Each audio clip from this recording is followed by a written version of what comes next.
ഈ കുട്ടിക്ക് എപ്പോഴും തിരക്കാണല്ലോ. അയ്യോ പെണ്ണ് ചോറ് കൊണ്ട് പോയിട്ടില്ല. അഞ്ചു അഞ്ചു അഞ്ചോടി എന്താണ് എന്താ നീ ഒറ്റയിരുന്ന്? മോള് ചോറെടുക്കാണ്ട് പോയിരിക്കുന്നു. ചോറെടുക്കാണ്ട് പോയി എനിക്ക് അവൾ ബാഗിലാക്കി വെച്ചൂടെ? ഞാൻ ചോറ് കൂടെ കൊണ്ട് വെച്ചിട്ട് മോളോട് പ്രത്യേകം പറഞ്ഞതാ. 2 മുളക് പറിക്കാൻ വേണ്ടി വന്നതാ. എന്ത് ബേജാറിട്ടിട്ട് ഓടുന്നു കണ്ടത്. ഉച്ചക്ക് ഭക്ഷണം കഴിക്കാൻ അവിടെ പൈസ ഉണ്ടോ? പൈസ എനിക്ക് അറിയാം സുഖമായിട്ട് അവിടെ പൈസ ഉണ്ടാന്നുള്ളത്. എന്താണ് ഇതൊക്കെ നീ ശ്രദ്ധിക്കണ്ടേ? എന്റെ കുട്ടി ഉച്ചക്ക് പട്ടിണിയാവൂല.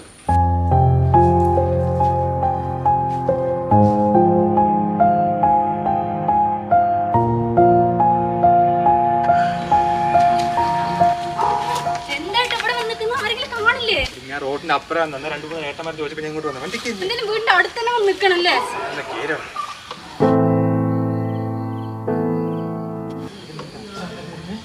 അച്ഛനോ വണ്ടി എടുത്തു.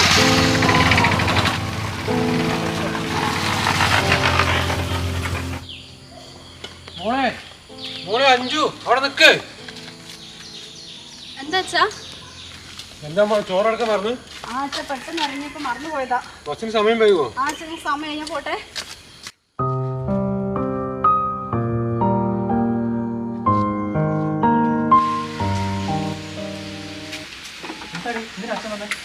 ഏട്ടാ ഞാൻ ചോറെടുക്കാൻ മറന്നു. അച്ഛൻ കൊണ്ടുവന്നതാ.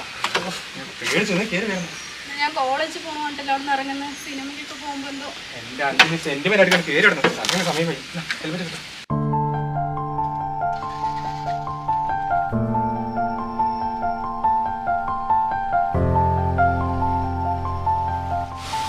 സിനിമയൊക്കെ നന്നായിരുന്നു. ഈ തിങ്കളാഴ്ചയോ? ഏട്ടാ ഞാൻ ഒരുപാട് ലീവാക്കിയിട്ടുണ്ട്. ഇനിയും ലീവാക്കാൻ പറ്റില്ല. എന്തായാലും ഞാൻ ഉറപ്പ് പറയുന്നില്ല. നോക്കട്ടെ ഒന്ന്. നീ ആരോട്ടാണ് സംസാരിച്ചത്? അതെന്റെ ഫ്രണ്ടാമ്മേ. ഏത് ഫ്രണ്ട്? അമ്മയ്ക്ക് എന്റെ എത്ര ഫ്രണ്ട്സിനെ അറിയാം. എപ്പോ നോക്കിയാണ്ടാവട്ടെ. ഒന്ന് പോയമ്മേ.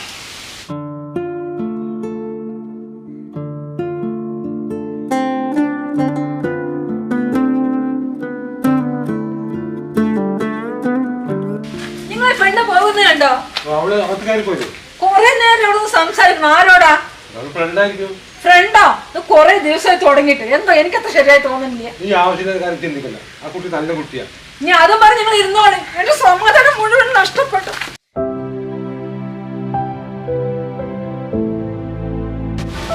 ആ അഞ്ചു എടാ നിന്റെ അടുത്ത് 5000 രൂപ മറിക്കാണ്ടാവോ? 5000? അത് ചെറിയൊരു ആവശ്യം ഉണ്ടായിരുന്നാ. എന്റെ ATM ഗൂഗിൾ പേ ബ്ലോക്ക് ആയപ്പോയതാ. ഒരാഴ്ച കൊണ്ട് തിരിച്ചു തരാം. തിരിച്ചൊന്നും തരണ്ട. ഏട്ടൻ എപ്പോഴാ വേണ്ടത്? എനിക്ക് നാളെ രാവിലെ വേണ്ടത്.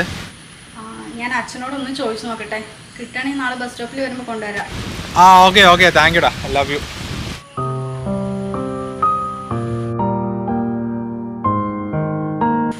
എങ്ങനെ അച്ഛനോട് ചോദിക്കാം?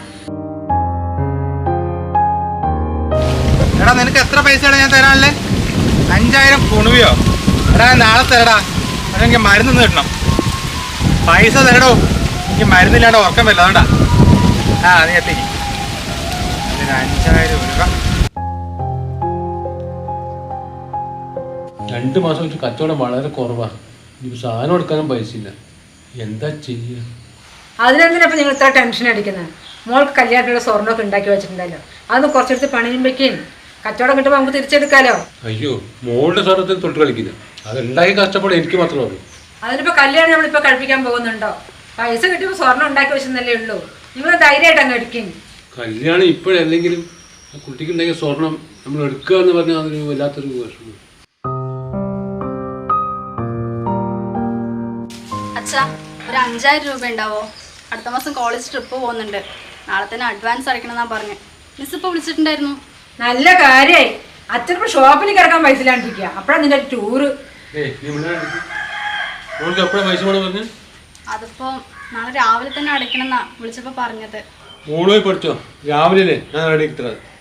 ശരി അച്ഛാ. നിങ്ങൾ ഈ പൈസ ഇല്ലാത്ത ടൂർ അയക്കേണ്ട വല്ല ആവശ്യമുണ്ട് നിങ്ങൾക്ക്? മോളുടെ കാര്യത്തിൽ ഒരു മുടക്കും വേണ്ട. അത് 5000 അല്ലേ? അത് ഞാൻ അങ്ങനെ ഉണ്ടാക്കി കൊടുക്കും.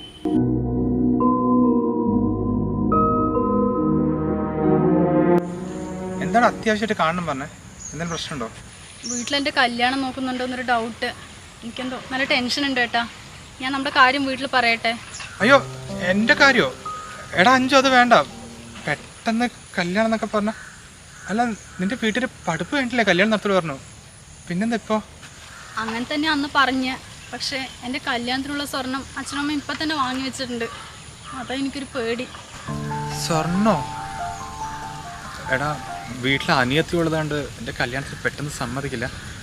നമുക്കൊരു കാര്യം ചെയ്യാം, നമുക്കൊന്ന് രജിസ്റ്റർ ചെയ്തിട്ടേ ഒന്ന് മാറിക്കാം. അതിൻ്റെ ഇടയ്ക്ക് വീട്ടുകാരെ പറഞ്ഞ് സമ്മതിപ്പിക്കുക. അപ്പോഴേക്കും എല്ലാവരും സമ്മതിക്കായിരിക്കും. നീ ടെൻഷൻ അടിക്കണ്ട. ഏട്ടാ രജിസ്റ്റർ ചെയ്യാനോ? അതിൻ്റെയൊക്കെ ആവശ്യമുണ്ടോ? നമുക്ക് വീട്ടിൽ പറഞ്ഞാൽ പോരെ? അതല്ലടാ, വീട്ടിൽ പറഞ്ഞാൽ ചിലപ്പോൾ സമ്മതിച്ചില്ലെങ്കിലോ? 2 മാസമല്ലേ, അതുവരെ സേഫായിട്ട് താമസിക്കാനുള്ള സ്ഥലമൊക്കെ ഞാൻ അറേഞ്ച് ചെയ്യാം. എന്താണെങ്കിലും കുഴപ്പമില്ല, എനിക്ക് ഏട്ടനെ മിസ് ചെയ്യാൻ പറ്റില്ല, അത്രേ ഉള്ളൂ. എന്നാലൊരു കാര്യം ചെയ്യാം, ഇന്നിപ്പോൾ വെള്ളിയാഴ്ച, തിങ്കളാഴ്ച നമുക്ക് വീട്ടിൽ നിന്ന് ഇറങ്ങാം. കോളേജിലേക്ക് പോകാൻ വേണ്ടിയിട്ട് ഇറങ്ങിയാൽ മതി. ഡ്രസ്സ് നടക്കണം കേട്ടോ, വീട്ടിൽ ഡൗട്ട് അടിക്കും. പിന്നെ നിൻ്റെ കല്യാണത്തിന് മാറ്റി വെച്ച സ്വർണ്ണം ഉണ്ടല്ലോ, അടുത്ത് ബാഗിൽ വെച്ചോ. പൈസ എൻ്റെ അടുത്തുണ്ട്, എന്നാലും ഒരു സേഫ്റ്റിക്ക്. എന്നാ നീ വിട്ടോ, ആരെങ്കിലും കാണണ്ട, ബാക്കി ആരെങ്കിലും ഫോണോട് സംസാരിക്കാം.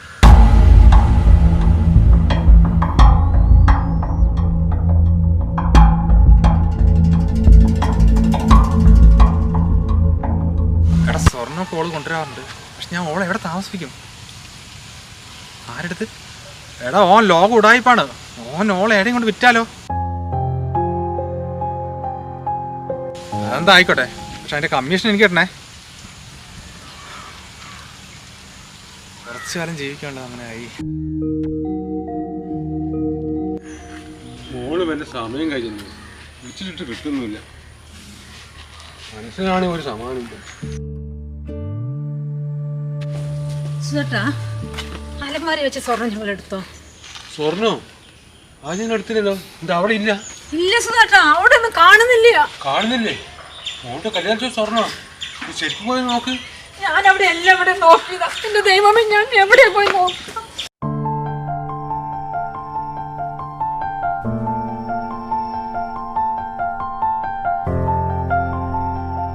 സുധേട്ടാ, എന്താ വണ്ടി കിട്ടിയോ?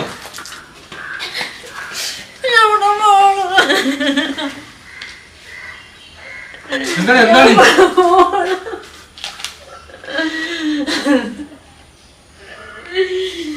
എത്ര നന്നായിട്ട് അവള് നോക്കിയത്, നമ്മുടെ എല്ലാ പ്രതീക്ഷയും ആയിരുന്നില്ലേ?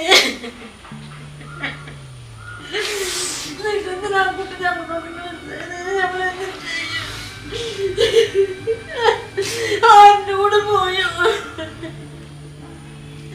ഇപ്പൊ എങ്ങനെ കണ്ടുപിടിക്കും? നമ്മള് എത്രയും പെട്ടെന്ന് മോളെ കൊണ്ടുവരുന്നു. എനിക്ക് അത് നഷ്ടപ്പെട്ടു. എനിക്ക് എന്റെ മോളെ എന്നെ കൈ കൊടുത്തായിരുന്നു.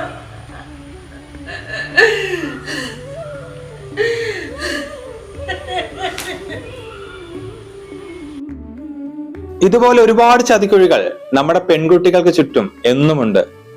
ടിവിയിലും പേപ്പറിലും ഇതിനെക്കുറിച്ച് ഒരുപാട് ന്യൂസുകൾ വരുന്നുണ്ടെങ്കിലും അതൊന്നും നമ്മുടെ പെൺകുട്ടികൾ മനസ്സിലാക്കുന്നില്ല എന്നതാണ് സത്യം. മാതാപിതാക്കൾക്ക് ഇതിൽ നിന്ന് ഒരു പരിധിവരെ മാത്രമേ ആ കുട്ടികളെ രക്ഷിക്കാൻ സാധിക്കൂ. ബാക്കിയെല്ലാം നമ്മുടെ പെൺകുട്ടികളുടെ കയ്യിൽ തന്നെയാണ്. ഇനിയെങ്കിലും അത് മനസ്സിലാക്കാൻ ശ്രമിക്കുക. ഇനിയും ഒരു പെൺകുട്ടിയും ഇതുപോലത്തെ ചതിക്കുഴികളിൽ ചെന്ന് ചാടാതിരിക്കാൻ ഈ ഒരു വീഡിയോ മാക്സിമം ഷെയർ ചെയ്ത് എല്ലാവരിലേക്കും എത്തിക്കുക.